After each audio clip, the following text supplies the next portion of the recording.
नमस्कार दोस्तों, मेरा नाम है विशाल। मैं रिसर्च एनालिस्ट हूँ स्टॉक बॉक्स टेक्नोलॉजीज में और आप सबका स्वागत है स्टॉक बॉक्स के बिजनेस स्टैंडर्ड एनालिसिस वीडियो में। यहाँ पर हम डिस्कस करते हैं बिजनेस न्यूज़पेपर्स के इकोनॉमिक्स, फाइनेंस और जियोपॉलिटिकल आर्टिकल्स। तो इनको हम एनालाइज करेंगे और देखेंगे कि इसका क्या इम्पैक्ट है हमारी लाइफ पर, ओवरऑल हमारे फाइनेंसेस पर, एजुकेशन लोन्स हैं हमारे, चाहे हमारे जॉब्स हैं या हमारा कोई बिजनेस है या इन्वेस्टमेंट्स है। ये सारी चीज़ों को जो भी फैक्टर्स या न्यूज अफेक्ट कर रहे हैं वो सारी चीजें यहाँ डिस्कस होंगी। शुरुआत करूंगा मैं सबसे पहले आर्टिकल से। Smells of predatory pricing, Goyal red flags e commerce boom. अब हमारे कैबिनेट मिनिस्टर हैं हमारे देश के पीयूष गोयल जी, चार्टर्ड अकाउंटेंट है, रैंकर रह चुके हैं इसमें भी। एंड एक स्टेटमेंट आया है इनकी तरफ से जिससे शायद काफी लोग अग्री करें एंड काफी लोग अग्री ना करें। ये स्टेटमेंट है कि प्रेडेटरी प्राइसिंग की बू आती है ई कॉमर्स बूम से। तो ई कॉमर्स बूम आप देख रहे हैं ब्लिंकिट, जेप्टो, इसके अलावा फ्लिपकार्ट, अमेजन, नायका, बहुत ही सारे हम देख रहे हैं कि यहाँ पे ई कॉमर्स कंपनीज आ चुकी हैं, इंडिया में लिस्ट भी हो चुकी है, बिल्कुल बूम चल रहा है ई कॉमर्स सेक्टर में। बट ये प्रेडेटरी प्राइसिंग कर रहे हैं। तो प्रेडेटरी प्राइसिंग होता क्या है? सबसे पहले तो आप फॉर एग्जाम्पल कुछ भी ले लीजिए, आप कोई सामान है, लेट से आपको 100 रुपए का बेचता है और उसकी कॉस्ट भी जो है वो आती है 90 रुपए। तो ऐसा नहीं कि बहुत ज्यादा पैसा कमा रहे हैं आप, ठीक ठाक ही पैसा ले रहे हैं, मार्जिन कोई बहुत ज्यादा नहीं है यहाँ पे। 90 रुपए की चीज को 100 रुपए में बेचना, इतना अगर आप बड़ा कंपनी रन कर रहे हैं तो। अब यहाँ पे मैं आया, मैंने कहा ये 90 रुपए की चीज है, इसको मैं 80 रुपए में बेचूंगा, 1 साल तक बेचूंगा, जब तक ये जो है अपना कंपनी बंद नहीं कर लेता है। ठीक है, तो ये XYZ आपकी कंपनी है, मैं वेट करूंगा कि कब तक आपकी कंपनी बंद नहीं हो रही है या बिल्कुल खत्म ही नहीं हो जा रहा आपका बिजनेस। तब तक मैं क्या करूंगा, इन्वेस्टर से पैसा लेता रहूंगा, पैसा रेज करता रहूंगा, VC से, PE फंड से, सबसे, और इनको बोलूंगा देखिए 5 साल में, भले 5 साल तक हमें नुकसान हो रहा है, उसके बाद हमारे अलावा कोई मार्केट में है ही नहीं पैसा कमाने वाला। तो इसीलिए लोग पैसा भी देते रहते हैं इन्हें, जैसा स्टार्टअप्स फंड रेज करते रहते हैं। तो ये जो सीन है ये ई कॉमर्स कंपनीज के साथ देखा गया है काफी हद तक। और तो इस बात में ऐसा नहीं है कि कोई सब्सटेंस नहीं है। तो जितने भी जायंट ई कॉमर्स फर्म्स हैं इस वक्त वो प्रेडेटरी प्राइसिंग कर रहे हैं। जो सेक्टर की रैपिड ग्रोथ है वो it is a matter of concern, ये कंसर्न का मैटर है, नॉट अ प्राइड। और इसकी वजह से एम्प्लॉयमेंट लॉस काफी होगा, छोटे बिजनेसेस काफी तेजी से खत्म हो जाएंगे। Commerce and industry minister Piyush Goyal ji का यहाँ पे वेंसडे को ये कहना है। तो उन्होंने एक्सेप्ट किया कि ई कॉमर्स एक क्रूशियल बिजनेस है, लेकिन एम्फसाइज किया कि हमें बहुत सोच समझ कर आगे कदम उठाने होंगे कि क्या रोल ये आगे प्ले करेगा इन अ मोर ऑर्गेनाइज्ड वे। तो कंसिडरिंग कि इस सेक्टर के क्या फायदे हैं और क्या नुकसान है, ड्रॉबैक्स हैं, तो उनको का ये कहना है कि are we going to cause huge social disruption with the massive growth of e commerce. क्योंकि अब आप ट्रेंड देखेंगे, कोई नॉर्मल राशन की जो दुकानें होती थी, एक तो वो भी पहले से कम होती नजर आ रही है। उसके अलावा प्रॉब्लम ये भी है कि क्या आप सही में राशन की दुकान जाना चाहेंगे या आपको वही चीज सेम रेट पे इतनी बारिश में, इतनी गर्मी में ब्लिंकिट से मिल जा रहा है, आप वहां से खरीदेंगे, राइट? तो दिस इज ऑल्सो एक ऐसा परसेप्शन है ऑफ कंफर्ट। अगर आप देखें कई जगहों पे अभी बहुत ज्यादा बारिश है, कई जगहों पे बहुत तेज धूप होती है गर्मियों में या सर्दियों में बहुत तेज लहर होती है, तो वहां पे लोग जेप्टो, ब्लिंकिट और इंस्टामार्ट ये सारी चीजें ज्यादा यूज करना प्रेफर करते हैं एज कम्पेयर टू जाकर छतरी लेकर आप जाएंगे राशन की दुकान पे और वहां से खरीद के वापस सामान उठा के भारी लेके आएंगे, 10 किलो आटा या 10 किलो चावल, इस तरीके से। तो हमें ये भी देखना होगा कि क्या यहाँ पे सही में ऐसा प्रॉब्लम है कि ई कॉमर्स इसलिए भी इतना इवॉल्व कर जा रहा है कि ऐसा नहीं है कि सिर्फ सामान सस्ता मिल रहा है, लोगों को कंफर्ट की आदत है, लोग काफी बिजी हैं, लोगों के जो वर्किंग आवर्स हैं पहले से काफी लंबे हो गए हैं। ऑन एन एवरेज एक इंडियन के वर्किंग आवर्स अगर आप 15 साल पहले से कंपेयर करेंगे तो अच्छे खासे इंक्रीज ही हुए हैं ओवरऑल अगर आप देखेंगे। क्योंकि पहले एम्प्लॉयमेंट में गवर्नमेंट का भी एक बहुत बड़ा पोर्शन होता था, राइट? बट अब प्राइवेट का ही पोर्शन बड़ा होते जा रहा है और वर्किंग आवर्स भी बड़े होते जा रहे हैं, लंबे होते जा रहे हैं। तो इसका नेट इम्पैक्ट क्या होगा हमें ये कैलकुलेट करना बहुत जरूरी है। आप भी अपना ओपिनियन दीजिए कि आपके स्पेंडिंग हैबिट्स क्या हैं इस वक्त, आप कहां से सामान खरीदना ज्यादा प्रेफर करते हैं। तो मिनिस्टर के अकॉर्डिंग ये स्मॉल रिटेलर्स के शेयर को खा रहा है, उनके मार्जिन जो हाई मार्जिन प्रोडक्ट्स हैं वो भी ऑफर कर दे रहा है, जैसे इलेक्ट्रॉनिक्स, अपैरल, डिस्काउंटेड रेट्स पे। और एज सच अगर आप देखें तो जितने भी स्मॉल रिटेलर्स हैं, पॉसिबली शायद 100 मिलियन हो कंट्री में, उनको बहुत बड़ा इम्पैक्ट होगा इससे। वो कह रहे हैं कि देखो मैं ये विश नहीं कर रहा हूँ कि ई कॉमर्स जो है वो खत्म हो जाए, ठीक है? उनका बस ये कहना है कि प्रेडेटरी प्राइसिंग ना हो, ई कॉमर्स इसलिए सिर्फ ना ग्रो करे कि वो सस्ता सामान बेच रहा है, जो ओवरऑल स्मॉल रिटेलर उतना सस्ता नहीं बेच सकता। तो इनका प्राइसिंग पे ज़्यादा फोकस है, ठीक है। तो ई कॉमर्स अगर ग्रो करे उन्हें कोई प्रॉब्लम नहीं है, जस्ट प्रेडेटरी प्राइसिंग से ग्रो ना करे। एक पॉइंट इन्होंने और कही इसमें कि आप ये देखो कि इन कंपनीज को लॉस कितना हो रहा है। 6,000 करोड़ का अगर आपको लॉस हो रहा है एक साल में सिर्फ, तो क्या इससे ये नहीं पता लगता कि आप प्रेडेटरी प्राइसिंग कर रहे हो तभी आपको इतना लॉस हो रहा है? आप सामान हजारों करोड़ का बेच दे रहे हो, आपको 6,000 करोड़ का लॉस हो रहा है, तो ये पैसा जा कहाँ रहा है? इनका ये कहना है कि ये पैसा कहाँ जा रहा है, कहाँ पे आप लॉस कर दे रहे हो, ऐसी क्या चीज है आपके पास? तो ये कहना है कि आप क्योंकि सामान को खरीदने के बाद उसे एक तरीके से और लोअर प्राइस पे बेच रहे हो, तो इसीलिए यहाँ पे इतना प्रेडेटरी प्राइसिंग की मैं बात कर रहा हूँ। और इसीलिए मैं कह रहा हूँ कि ई कॉमर्स ऐसे ग्रो ना करे कि वह सिर्फ प्रेडेटरी प्राइसिंग कर रहा है और किल कर रहा है रिटेलर्स को, बल्कि इस तरीके से ग्रो करे कि वो सही में इनोवेशन कर रहा है और लोगों को बेटर सर्विसेज प्रोवाइड कर रहा है। आते हैं अगले आर्टिकल पर। अगला आर्टिकल यहाँ पे एक इंटरेस्टिंग आर्टिकल है। पेटीएम बेच रहा है अपने टिकटिंग एंटरटेनमेंट बिजनेस को, एंड ये बेच रहा है जोमैटो को फॉर 2,048 करोड़।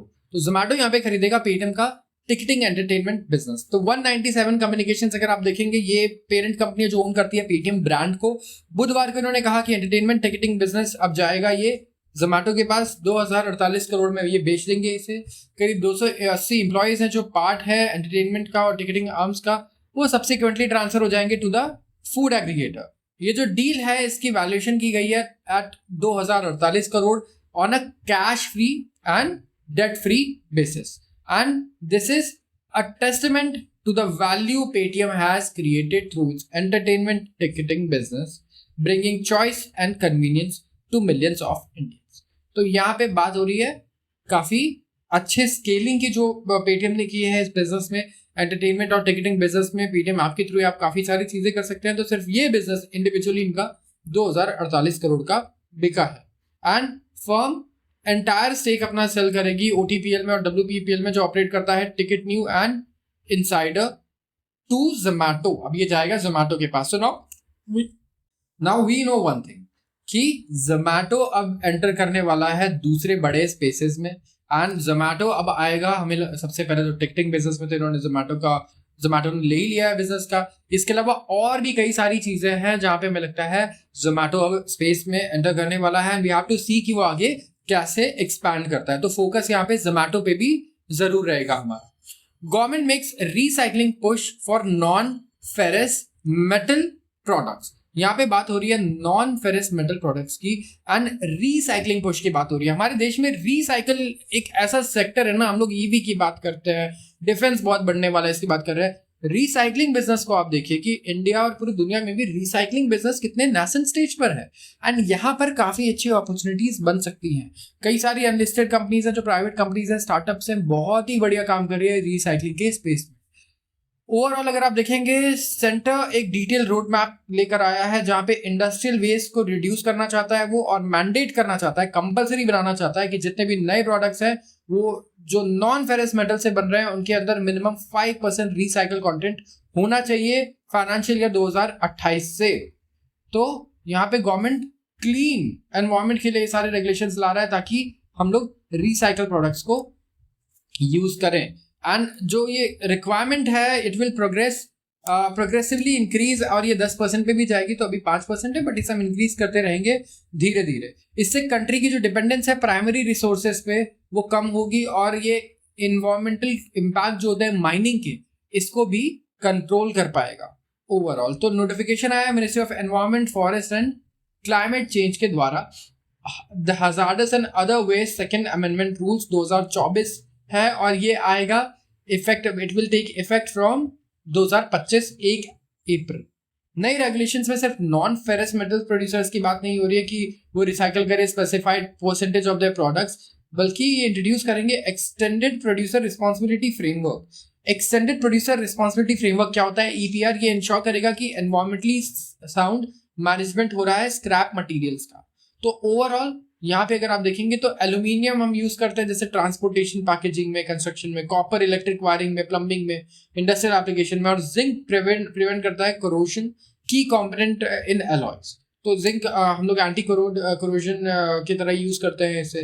तो जो रेट ऑफ रिसाइकल कंटेंट है ना, अगर आप देखें ओवरऑल। तो ये बात हो रही है, ब्लू कलर है FY28 और ये येलो कलर है 29 और लाइट ब्लू कलर है 31। तो यहाँ पे किस तरीके से एल्यूमिनियम में 5%, 10% रहेगा रिसाइकिल कंटेंट का रेट। कॉपर में काफी बढ़ रहा है 5, 10 और फिर 20% 2031 में। और जिंक में भी इसी तरीके से 5, 10 और फिर सीधा 5 गुना का टारगेट है हमारा। 31 का टारगेट है 2031 में 25% रिसाइकल कंटेंट का, 31% रिसाइकल 20% रिसाइकल कंटेंट का। तो ये काफी एम्बिशियस फिगर्स है, हमें ऐसा लगता है ओवरऑल। तो देखना होगा कि कौन सी कंपनीज है जिससे इसको बेनिफिट हो सकता है। ओवरऑल ये एनवायरमेंट के बेनिफिट के लिए है, लेकिन क्या कुछ स्पेसिफिक कंपनीज भी है जो स्पेशलाइज करती है इन चीजों में। आते हैं अगले आर्टिकल पर। यहाँ पे बात हो रही है इंडिया के ऑयल डिमांड की। पूरे इंडिया, हमारे देश का जो ऑयल डिमांड है ना, ये प्लेट्यू कर जाएगा 2040 तक। मतलब ऑयल डिमांड धीरे धीरे हम कैसे शिफ्ट कर रहे हैं क्लीनर फ्यूल पे, ये उसी का इम्पैक्ट है। ये उसी की वजह से हम इस तरीके के एस्टिमेट्स कर पा रहे हैं कि 2040 तक हमारा ऑयल डिमांड ही प्लेट्यू कर जाएगा। प्लेट्यू का मतलब डिमांड फ्लैट हो जाएगा, डिमांड बढ़ना ही बंद हो जाएगा, ठीक है।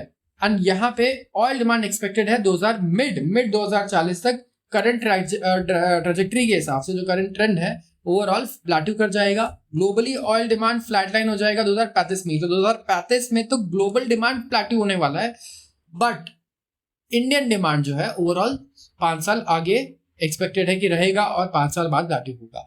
यहाँ पे चाइनीज डिमांड जिटर्स को स्पेशली क्रेडिट किया जा रहा है कि चाइना की जो ग्रोथ है, यहाँ पे जो हमें धक्के लगे हैं चाइना को इकोनॉमिक ग्रोथ में, एंड जो रिकवरी है वो तो आ नहीं पा रही है अभी, तो इसको क्रेडिट दिया जा रहा है कि एक बहुत बड़ा रीजन रहेगा कि ग्लोबल ऑयल डिमांड ज्यादा नहीं बढ़ने वाला। करंट ट्रेजेक्टरी के हिसाब से ओवरऑल जो level of global oil demand 2035 में होगा, it will be exactly equal to the level of oil demand today. जितना आज है उतना ही रहने वाला 2035 में। तो oil demand for next years और 10 ईयर्स और so will be flat line, same रहने वाला है डिमांड। और इससे अगले 10 साल के क्रूड ऑयल के प्राइसेस के बारे में भी आप कुछ कमेंट्स कर सकते हो। बट देखो, सिर्फ डिमांड मैटर नहीं करता किसी कमोडिटी के प्राइसिंग में, सप्लाई भी मैटर करता है ओवरऑल। तो यहाँ पे जो डिमांड है डेवलप्ड रीजन्स में इंक्लूडिंग OECD, ये गिर रहा है for the last 15 to 20 years. Chinese oil demand भी डिक्लाइन होना शुरू हो जाएगा एंड ऑफ दिस डिकेड से, मतलब 2030 से। इंटरनेशनल एनर्जी एजेंसी ने प्रेडिक्ट किया है कि स्टडी धीरे धीरे इंक्रीज होगा सप्लाई ऑफ क्रूड ऑयल, और ये ग्लोबल डिमांड है उसको आउटपेस कर देगा, resulting in a glut in market by 2030। BP report show करता है जो डिमांड है ऑयल का रोड ट्रांसपोर्ट में, ये लार्जेस्ट मार्जिन से गिर रहा है, क्योंकि रोड ट्रांसपोर्ट में अब हम इलेक्ट्रिक व्हीकल्स पे धीरे धीरे शिफ्ट कर रहे हैं। चाइना जैसी कंट्रीज तो यहाँ पे 50% जो अपना ओवरऑल अभी नेट सेल्स उनकी देखी गई लास्ट क्वार्टर, वो इलेक्ट्रिक व्हीकल्स में थी। तो आप अज्यूम कर सकते हैं कि चाइना में सिर्फ ग्रोथ एक फैक्टर नहीं है जिसकी वजह से ऑयल डिमांड कम हो रहा है। सिर्फ नेगेटिव सोचने की जरूरत नहीं है, पॉजिटिव फैक्टर्स भी है कि वहां पे इलेक्ट्रिक व्हीकल एडॉप्शन फास्टेस्ट है, और दुनिया के टॉप 10 कंपनीज की लिस्ट निकाली है इलेक्ट्रिक व्हीकल्स में। आप हैरान हो जाएंगे कि चाइना किस तरीके से डोमिनेट करता है नई टेक्नोलॉजीज में। 5G टेक्नोलॉजी, आर्टिफिशियल इंटेलिजेंस, इसके अलावा जो सुपरसोनिक मिसाइल्स की हम बात करते हैं, सुपरसोनिक टेक्नोलॉजी की बात करते हैं, जितनी भी नई चीजें आ रही हैं, क्लीन एनर्जी की बात करते हैं, चाइना हर जगह डोमिनेट करता हुआ नजर आ रहा है। China open probe into European dairy imports. अब ये टिट फॉर टाट वाली बात हो गई है, क्योंकि यूरोप ने बोल दिया है फाइनली कि भाई चाइना से आने वाली जितनी इलेक्ट्रिक गाड़ियां हैं सब पे 40% तक कम टैक्स लगा देंगे। तो अब चाइना भी यहाँ पे रेसिप्रोकेट करेगा, और चाइना प्रोब ओपन कर रहा है यूरोपियन डेयरी इंपोर्ट्स में। यस, चाइना ने anti subsidy open investigation open कर दिया है इंपोर्टेड डेयरी प्रोडक्ट्स में फ्रॉम यूरोपियन यूनियन। एक ऐसा स्टेप विच अपीयर्स कि वो आयरलैंड पे ज्यादा टारगेट कर रहे हैं in response to the bloc's curbs on its electric vehicle exports. जैसा कि हमने अभी अज्यूम किया, इलेक्ट्रिक व्हीकल्स के एक्सपोर्ट्स पे जो कर्व्स लगाई गई है चाइनीज इलेक्ट्रिक व्हीकल्स के, अब उसके अगेंस्ट हम लोग यहाँ पे देख रहे हैं कि चाइना ने एक्शन लिया है यूरोपियन डेयरी प्रोडक्ट पे, और डेयरी प्रोडक्ट मेनली आता है आयरलैंड से। तो इन्वेस्टिगेशन अनाउंस किया गया था by China's commerce ministry on Wednesday. Focus करेगा various types of cheese, milk, creams जो ह्यूमन कंजम्पशन के लिए यहाँ पे होता है। And it was prompted by a complaint submitted by dairy association of China and China dairy industry association on behalf of domestic dairy industry. तो यहाँ पे कंप्लेन किया गया चाइनीज डोमेस्टिक डेयरी इंडस्ट्री के द्वारा। चाइना एग्जामिन करेगा 20 subsidy schemes from across 27 strong bloc, specifically जैसे Austria, Belgium, Croatia, चेक Republic, Finland, Italy, Ireland, Romania, ये सारी कंट्रीज से आने वाले जितने डेयरी प्रोडक्ट्स हैं, इस पर इन्वेस्टिगेशन किया जाएगा कि कहीं ये बहुत ज़्यादा सब्सिडी तो नहीं दे रहे हैं अपने प्रोडक्ट्स पे, और इसी वजह से चाइना जो है अपने अपने डोमेस्टिक इसके जो प्रोडक्ट्स बनाने वाली कंपनी है, डेयरी प्रोडक्ट्स बनाने वाली कंपनी, वो कम्पीट नहीं कर पा रही है इनसे, क्योंकि भाई उनके साथ तो गवर्नमेंट है, यूरोपियन डेयरी कंपनीज के साथ, इनका ये मानना। आते हैं अगले आर्टिकल पर। ये है editorial article, investment revival, data paints a mixed picture. 4 drivers होते हैं किसी भी इकोनॉमी के, ठीक है। जो 4 ड्राइवर्स होते हैं इकोनॉमी के, इसको हम लोग बोलते हैं, नंबर 1 पे आता है प्राइवेट कंजम्पशन, दूसरे पे आता है इन्वेस्टमेंट, तीसरे पे आता है गवर्नमेंट स्पेंडिंग, चौथे पे आता है एक्सपोर्ट्स। ये 4 चीजें बढ़िया है, इकोनॉमी बढ़िया है। गवर्नमेंट स्पेंडिंग अगर आप देखो, पर्टिकुलरली थ्रू कैपिटल एक्सपेंडिचर होता है, जहां पे गवर्नमेंट इंफ्रास्ट्रक्चर प्रोजेक्ट्स वगैरह पे खर्च करने की बात करती है, और ये एक प्रीडोमिनेंट फोर्स भी रहा है, डोमिनेंट फोर्स है ये इंडिया की ग्रोथ स्टोरी के पीछे। अगर आप देखें, गवर्नमेंट स्पेंडिंग बढ़े जा रही है, गवर्नमेंट डेट ले रही है, और यहाँ पे ढेर सारे प्रोजेक्ट्स में पैसे खर्च कर रही है। ऑनगोइंग ईयर की अगर बात करें तो यूनियन गवर्नमेंट का जो कैपिटल एक्सपेंडिचर एलोकेशन है, for instance it stands eight 3.4% of GDP. 3.5% करीब अपने जीडीपी का हम लोग कैपिटल एक्सपेंडिचर एलोकेशन पे डाल रहे हैं। लेकिन जो रिलायंस है गवर्नमेंट स्पेंडिंग पे इकोनॉमिक ग्रोथ के लिए, सस्टेनेबल नहीं है भाई। गवर्नमेंट कब तक उधार लेके पैसा खर्च करते रहेगी? गवर्नमेंट भी परेशान हो जाएगी, फिस्कल स्ट्रेन आने लगेगा, कहीं ना कहीं लोन को रीपे भी करना होता है गवर्नमेंट को, तो वो भी मैनेज करना होगा। तो इस रिगार्ड में अगर आप रीसेंट डेटा देखें आरबीआई का, तो ये दिखाता है कि किस तरीके से जो राइजिंग कैपेसिटी यूटिलाइजेशन रेट है मैन्युफैक्चरिंग में overall as of fourth quarter 2023-24 में कैपेसिटी यूटिलाइजेशन डेकेडल हाई पे है, मतलब 10 साल के हाई पर है, कंसिस्टेंटली हॉवर कर रहा है 75% since third quarter of 2021-22। High capacity utilisation क्या करता है? ये एनकरेज करता है बिजनेसेस को कि वो अपना प्रोडक्शन कैपेबिलिटी को एक्सपैंड करे। कोई भी बिजनेस जब आप मैन्युफैक्चरिंग प्लांट रन करते हैं तो आप देखते हैं कि किस कैपेसिटी पे रन कर रहा है, 70%, 100% पे कर रहा हो तो बहुत बढ़िया है। सेम जैसे अगर आप बस चलाते हैं तो 50% कैपेसिटी पे बस चलेगी तो आपको फायदा होगा? नहीं होगा। आप चाहेंगे ना 75%, 80%, 90% ऑन एन एवरेज रहे, होटल में भी 90% ऑक्यूपेंसी रहे रूम्स की। तो वैसे ही मैन्युफैक्चरिंग में भी प्रोडक्शन कैपेबिलिटीज देखते हैं कि क्या किस कैपेसिटी पे चल रहा है। तो ऑल्दो ये अभी डिक्रीज हुआ है from a peak of 113.8, first quarter में 113.8 था ये 2020-2021 के, 265.4 in the fourth quarter of 2023-24। तो ये परसिस्टेंट एलिवेशन दिखाता है कि अनसर्टेनिटी और वीकनेस है कंज्यूमर डिमांड में, और जो डिस्पैरिटी है राइजिंग कैपेसिटी यूटिलाइजेशन और परसिस्टेंट इन्वेंट्री लेवल के बीच में, ये हमें दिखा रहा है कि जो कंजम्पशन रिवाइवल है वो स्लोअर देन एक्सपेक्टेड है। और इसका मैं एक एग्जांपल देता हूं, आपको अभी समझ में आ जाएगा। हमने कई बार डिस्कस किया है, और अभी डिस्कस किया था रिसेंटली परसों के आर्टिकल में मारुति के बारे में, किस तरीके से मारुति अगर आप देखें तो ओवरऑल कह रहा है कि हम अपने जो प्रोडक्शन है उसको कंटेन करेंगे और डिमांड के हिसाब से लेकर आएंगे, क्योंकि हमारे जितने भी डीलर्स हैं ना मारुति के, वो काफी सारा इनके पास आप देखेंगे स्टॉक पड़ा हुआ है। तो जो इन्वेंट्री हमें देखने को मिल रही है, ये इन्वेंट्री ये काफी ज्यादा बढ़ गई है। ये बिल्कुल भी सही नहीं है इन्वेंट्री बढ़ना हमारे डीलर्स के पास। तो ये एक बहुत बड़ा प्रॉब्लम रहेगा हमारे लिए। एंड जितने भी डीलर्स हैं, आप देखिए, आपने अभी ये न्यूज़ सुनी होगी, इसमें क्या बोलते हैं, टाटा मोटर्स को लेके, मारुति को लेके। ये न्यूज़ मैं बता रहा हूँ करीब 1.5 से 2 महीने पहले की, अगर आप सुनते हैं आप अग्री करेंगे। रिकॉर्ड हाई इन्वेंट्री थी इनके पास, रिकॉर्ड हाई, इनके कार्स नहीं बिक रहे थे। तो जो डीलर्स थे ये परेशान थे कि भाई देखो कार नहीं बिकेंगे, इन्वेंट्री पड़ी रहेगी, तो हमें रखने के लिए तो बिजली बिल चाहिए, सिक्योरिटी चाहिए, हमारा स्पेस भी यूटिलाइज कर रहे हैं नहीं पर स्क्वायर फुटेज। तो यहाँ पे प्रॉब्लम क्रिएट होती है फिर इंडिया के लिए इस टाइम पे, जहाँ पे हमने क्या बोला, प्राइवेट कंजम्पशन जो नंबर 1 पे है इकोनॉमी का ड्राइवर, ये अगर कम होता है तो इन्वेस्टमेंट भी कम होगा ओवरऑल। तो एनालिटिकल चैप्टर के हिसाब से अगर ना भी देखे उसके बिसाइड्स अगर आप देखें तो लेटेस्ट आरबीआई मंथली बुलेटिन दिखाता है कि इंडिया का मैन्युफैक्चरिंग सेक्टर के पास high level of spare capacity है अभी हमारे पास मेजर इकोनॉमीज के कंपैरिजन में, जैसे कि ब्राजील या यूरोपियन यूनियन। और स्पेयर कैपेसिटी का मतलब होता है कि एडिशनल आउटपुट जो हम लोग और अचीव कर सकते हैं, लेकिन डिमांड ही नहीं बढ़ रही है, तो इतना प्रोडक्ट बना के हम लोग करेंगे क्या? तो सबसे पहले गवर्नमेंट का जो एम होना चाहिए वो क्या होना चाहिए कि कंजम्पशन इंक्रीज हो, हमें कंजम्पशन अपना काफी बढ़ाना पड़ेगा। आप जब सामान खरीदना शुरू करेंगे तभी ओवरऑल कंपनीज को फायदा होना शुरू होगा, उनकी कैपेसिटी यूटिलाइजेशन जो है वो पूरे एक्सटेंट पे हम यूज कर पाएंगे। इंडियन कंपनीज, अगर आप मूडी रेटिंग्स के हिसाब से देखिए, रेटिंग एजेंसीज है, इंडियन कंपनीज की प्रोजेक्शंस है कि ये 45 to 50 billion dollars annually invest करेंगे वो तो नेक्स्ट 1 to 2 ईयर्स, जैसे वो अपना कैपेसिटी एक्सपैंड करते हैं। और यहाँ पे वर्टिकल इंटीग्रेशन होगा, नेट जीरो टारगेट्स भी है हमारे कार्बन एमिशन पोल्यूशन के, सेल्फ सफिशिएंसी बढ़ाने के गोल्स है। तो ओवरऑल मूडी एक्सपेक्ट कर रहा है कि जो कंसोलिडेटेड अर्निंग्स है ना, टोटल अर्निंग्स इन कंपनीज की, ये ग्रो करेंगी by 5% annually over the next 2 years, supported by broad based growth across various sectors. तो डेटा जो बैंक क्रेडिट पे आया है वो भी इंडिकेट करता है कि इंप्रूवमेंट है इन्वेस्टमेंट में, लेकिन अभी बहुत अर्ली है कुछ भी बोलना।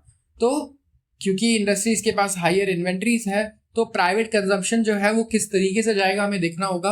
और इंक्रीज जियोपॉलिटिकल टेंशंस भी क्योंकि हैं अभी, तो जो ट्रेड डिस्ट्रप्शन है वो भी पॉसिबल है कि हो सकता है।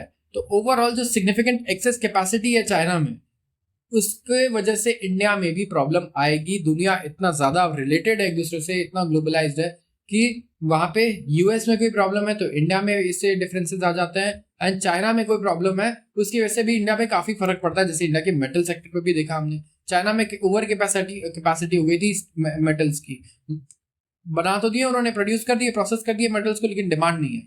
और अब वो हमें इंडिया और बाहर जो दूसरी कंट्रीज है वहां के मार्केट्स में देखने को मिल रहे हैं, और मेटल का आप प्राइस देखिए इसीलिए नीचे भी गिर रहा है। तो ये एक छोटा सा एग्जाम्पल है। तो आज के लिए बस इतना ही। अगर आपको वीडियो पसंद आई हो तो जरूर इसे लाइक कर दीजिएगा और चैनल को सब्सक्राइब करना बिल्कुल भी ना भूलें। आप सबका बहुत बहुत धन्यवाद।